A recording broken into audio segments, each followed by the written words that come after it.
These days, most couples choose to have a civil marriage celebrant perform their wedding ceremony. Today, I'm talking with celebrant Dean Mason. So Dean, why are couples choosing civil marriage celebrants? Well, I think there's a lot of reasons. I think some of the most simple reasons are that people aren't as religious as they used to be, or perhaps the couple have different religious outlooks that they can't quite agree on one or the other, so it's a good middle road. There's also the fact that using a civil celebrant, you can get married anywhere you want. So a lot of people choose to get married somewhere that's close to the reception, can be a factor driving it. And also that when you use a civil celebrant, you really get to put your own unique stamp on it. It's not like a traditional ceremony where you have to do this, this and this. Oh, it's great to have that flexibility, especially in Australia when there's so many great outdoor venues. So what are the components of a modern wedding ceremony? I think the thing is when you're designing a modern ceremony to remember that there's a couple of things that have to be in there, but other than that, you really have free range to make it what you want, and it's a really great way to use it as a reflection of who you are as a couple, who you are as people, so it can be fun and elegant and stylish, but still have the seriousness that's required of getting married. So what does a ceremony have to include in order for it to be a binding marriage? So some of the essential things that are generally in there is there's something called the monotum, which is a part that legally has to be in there as a celebrant, where I remind you of what the legal definition of marriage is. You need to exchange wedding vows with each other. So you're basically, making a declaration for the future and a promise for the future, and you need to reflect in those vows that you're calling on the people that are there to be your witnesses in that. Most people will exchange rings. You don't have to do that these days, that's not one of the legal requirements. One thing that you do have to do is you need to have 2 witnesses to sign the marriage certificates with you. Now those witnesses can be anyone you like as long as they're over the age of 18, but that can often be a nice place to include people that special people that you want to include in the ceremony. So some people get brothers or sisters, can be a great place for best friends. Sometimes it's a really nice way to include the mums in the ceremony because sometimes they get overlooked a little bit. Or a really nice one too is if your grandparents are going to be there, of using your grandparents to witness your wedding certificate. Oh yes, I love including family in a ceremony. So what are some of the ways couples can make their ceremony unique? There's 1,000 ways that you can make your wedding ceremony unique. As long as you've covered off the basics of the legalities, the rest of it is up to you. So it can come down to the type of music that you play. I've had couples that were actors that had friends of theirs do a little performance. I've had, instead of doing like a traditional reading, I've had couples that have got their friends to stand up and read song lyrics, but read them quite seriously, so it's not until about halfway through that the actual congregation realised that they were listening to the lyrics of a Kylie Minogue song. I know another couple that when they got married, they pulled out their mobile phones and Facebooked their last moment of singledom.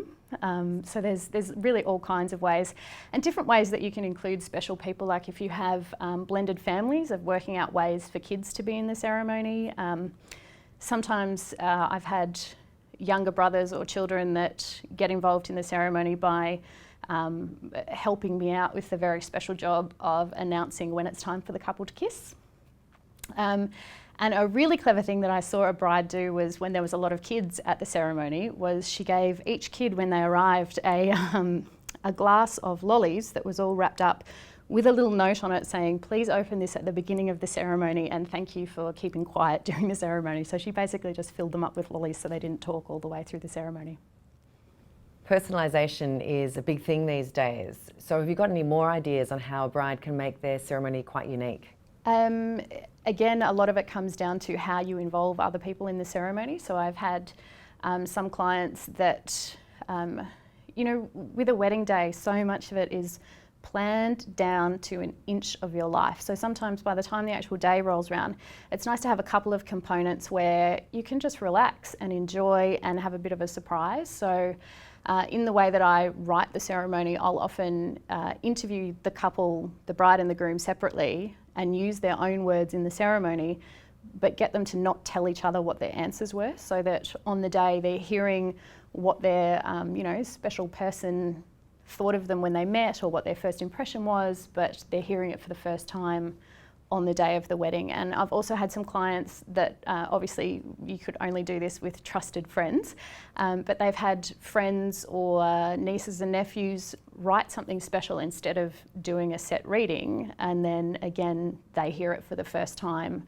during the actual wedding ceremony. And I think that's really nice for the for all of your guests that are there as well, so that they're not just hearing the same old thing that that they've heard at 1,000 different ceremonies before. Oh, that's a great idea. So the kids can actually write their own ideas on love and marriage and can get up and read it at the wedding ceremony on the day. I've had couples that do something like that. I've had some nieces and nephews of the bride that gave their impression of what they thought the couple were like together, what they thought of the groom when he came to the first family dinner, things like that. And I think sometimes couples get a little bit scared to step out of the square like that, and I've had couples comment especially that they're a little bit scared of how some of the oldies at the ceremony will react, but I can guarantee it's the oldies that usually enjoy it the most, because don't forget, these are the people that have been to 100 different weddings. So when they see something that's a little bit different and that reflects the personality and the nature of the couple who are close and special to them, they enjoy it a lot more as well.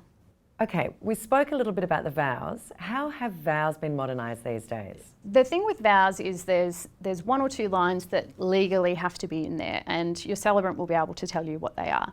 But other than that, you really have free rein, and the thing to remember is that you are making a promise for the future. So you want it to be sentimental and special and have a degree of seriousness to it, but there's no reason you can't have a bit of fun in there as well. I've had a couple that were he was a mad keen cyclist, so she made reference to the fact that she never thought she'd be marrying a man that had that much lycra in his wardrobe 20 years past the 80s. I've had other couples that make promises about sharing the TV remote, about that they will promising that they'll never eat the last chocolate biscuit and pretend it wasn't them. You can really do what you want with that. I've also had a couple of couples that choose to write their own vows, do it separately, both show them to me so that I can check that the legalities are covered, but again, let the other person hear it for the first time on the day. So again, it's just adding that element of, a little bit of surprise and something that's not planned. And some of the wedding traditions, they're so nice, but so how have they been modernised these days? How have some of the traditions been modernised?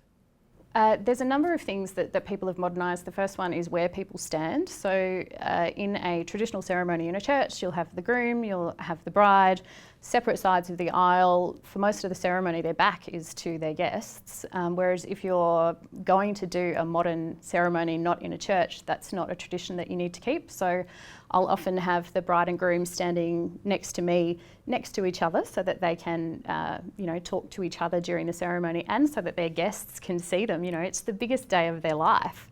Another one is in a traditional ceremony where the celebrant or the priest would say, does anyone object to this, wedding taking part? Speak now or forever hold your tongue. That's pretty much gone. And one way that we sort of still can include the guests in the ceremony is then at that point where you would have asked that question to ask, does everyone here support this beautiful couple in their marriage? Which I've never had a no, thank goodness. Another place where you can modernise a traditional aspect of the ceremony is with the bride being given away by her father. It's still a nice thing to include, but some people aren't so keen on the actual phrase being given away. So another way around that is to say who presents this woman to be married to this wonderful man. Okay, so what about some inside tips, some celebrant secrets? There's quite a few things for the day that can make the day go a lot smoother, and they're things that you just don't think of. So, for example, when you were saying your wedding vows, so there's a couple of different ways you can do it. I'd recommend not trying to memorise it, because it'll be hot, you'll be nervous. So generally the celebrant will be feeding you those your vows line by line. Remember to look at each other. Sometimes when I'm giving the words to people, the natural inclination is that because I'm speaking to you, you'll look at me, and I kind of have to go, you're not marrying me, you're marrying them, look at each other. So that's one thing. Another really good trick is, again, because it's hot and because you're nervous, on the day I turn up with a little tube of Vaseline and we grease the inside of the rings so that when you get to that point, the ring just slides on nicely, because there's nothing worse than being at a wedding and people trying to get the ring on. Another thing is when you're choosing the location of the ceremony, people are daydreaming about their perfect location, but they're not actually considering the weather. So most weddings are at 3 o'clock or 5 o'clock in the afternoon. Often it's really hot.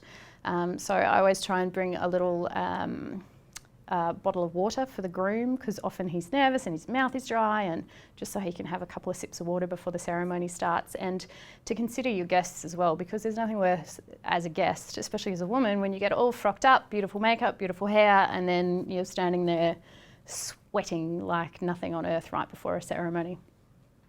Another really good thing to sort of include in your wedding ceremony is for someone at the end of the ceremony, whether it's your celebrant or a best man, or it can also be a really nice way for the celebrant to introduce the person that's going to be your MC for the night, to stand up and just give everyone a little update on what's going to happen from here. Because yes, you've printed it on the invite, but probably no one's looked at that for a while and everyone's kind of wrapped up in the moment.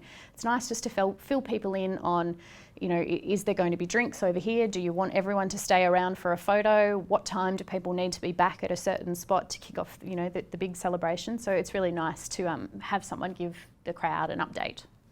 The mums can sometimes feel a bit left out. How can we include our mum more in our ceremony? I know, the poor mums. I mean, it's the biggest day of a mother's life, watching one of her kids get married. So it is nice to find a way to include the mums in the ceremony. So some of the ways that you can do that is to have the mums be your witness. Or another really nice aspect, because often in a modern ceremony as well, people aren't having, the 6 bridesmaids and the 6 groomsmen and the best man and that sort of thing. So when it comes time to actually present the rings, it can be really nice if the mums are the people that come forward with the ring. So, the bride's mum has her ring and the groom's mum has his ring, and that's a really nice way for the mums to be involved. And it's almost that sort of last moment of mothering your children. So that's a nice way to do it. Well, thank you so much, Dean. There is so many great ideas there for us. So the wedding ceremony, it really is the most important part of the whole day. So spend a little time on it and you will never regret it.